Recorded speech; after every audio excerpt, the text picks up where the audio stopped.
Assalamualaikum warahmatullahi wabarakatuh. Selamat sore, salam sejahtera untuk kita semua. Salam rayu, salam untuk saudara semua yang ada di dalam maupun di luar negeri. Mudah-mudahan berbahagia. Untuk yang sakit mudah-mudahan cepat sembuh, yang bekerja mendapat rezeki yang berkah, amin. Kian hari kita rasakan ya, barang-barang kian menaik terus. Salah satu penyebabnya dolar sekarang itu udah menembus level di atas 16.000. Orang bilang dolar itu cuma masalah kalangan atas. Kita nggak bisa bilang begitu. Dolar itu semua kita yang merasakan ya. Karena yang mengurus ekonomi nasional adalah kalangan atas dan kita semua. Kita rasakan semua apa-apa permasalahan yang ada di Indonesia ini. Akibat dirasakan oleh kita semua ya. Jadi masalah dolar juga masalah kita ya. Seperti contoh akibat beras ya. Beras impor, jumlah impor semakin banyak. Tepung juga kita impor, jagung juga kita impor. Siapa sebenarnya yang doyan dengan impor? Ya para broker itu. Dan siapa yang menanggung beban adalah kita semua.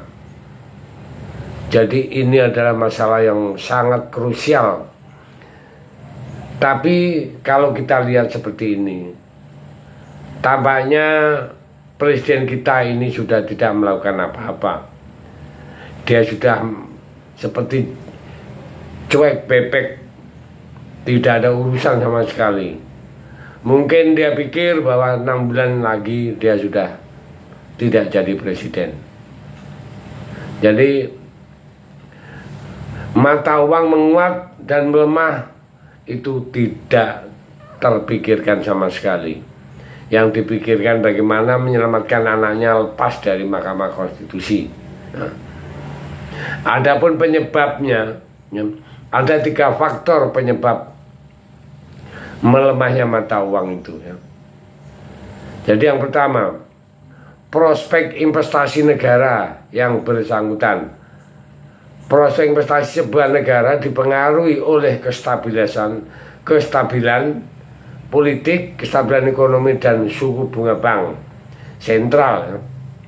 Nah, faktor kedua adalah perdagangan ekspor impor, dan yang ketiga konsensus bersama mengenai safe haven currency. Dari semua itu faktor mana yang menyebabkan melemahnya rupiah?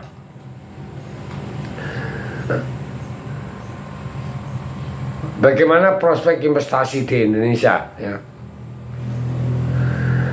Saat ini tidak sedang baik-baik saja gara-gara nepotisme. Akibatnya kondisi politik dan ekonomi Indonesia kurang stabil. Nepotisme adalah pangkal dari kolusi dan korupsi. Berita korupsi saat ini semakin luar biasa. Jumlahnya pun bukan main-main. Jumlah pelaku dan besarnya semakin menggila. Volume perdagangan ekspor impor kita juga kurang menguntungkan. Semakin banyak impor, ini bikin dolar semakin kuat terhadap rupiah. Seharusnya ekspor diuntungkan jika dolar menguat, tapi ekspor kita justru sedang menurun, sehingga tidak bisa mengambil keuntungan dari menguatnya dolar. Para pejabat publik pun cenderung mengejar rente dari impor ketimbang memikirkan rakyatnya. Semua itu bikin kondisi politik dan ekonomi Indonesia tidak stabil. Pangkalnya adalah nepotisme pejabat publik. Ingat ya, lagi kejatuhan Orde Baru. Semua pencapaian ekonomi rontok karena korupsi, kolusi, dan nepotisme. Gonjang-ganjing politik saat itu berpangkal dari nepotisme. Kita juga masih menunggu keputusan sengketa Pilpres. Apakah MK akan melanjutkan pembusukan demokrasi, membiarkan semua akibat nepotisme dan penyalahgunaan kekuasaan, sehingga gonjang-ganjing politik akan terus berlanjut, dan kekuatan ekonomi Indonesia kepada investor asing sangat tinggi. Ketidakstabilan politik dan ekonomi Indonesia bikin investor asing kabur. Bisa jadi orang Indonesia juga lebih suka berinvestasi di luar negeri. Apalagi ditambah konflik di Timur Tengah, jika semakin meluas bisa bikin runyam ekonomi Indonesia. Rupiah semakin melemah terhadap dolar karena para pemilik dana akan memilih safe haven currency untuk mengamankan kekayaannya. Mereka akan menukarkan uangnya dengan mata uang yang lebih aman saat ini adalah dolar.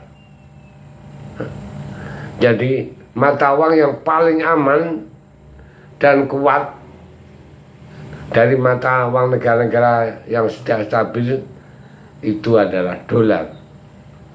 Nah, hal ini sangat membahayakan suatu negara.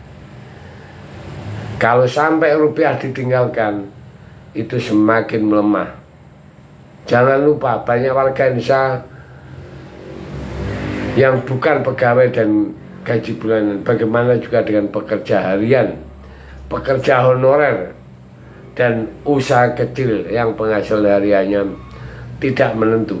Bagaimana dengan mayoritas rakyat Indonesia kelas menengah ke bawah?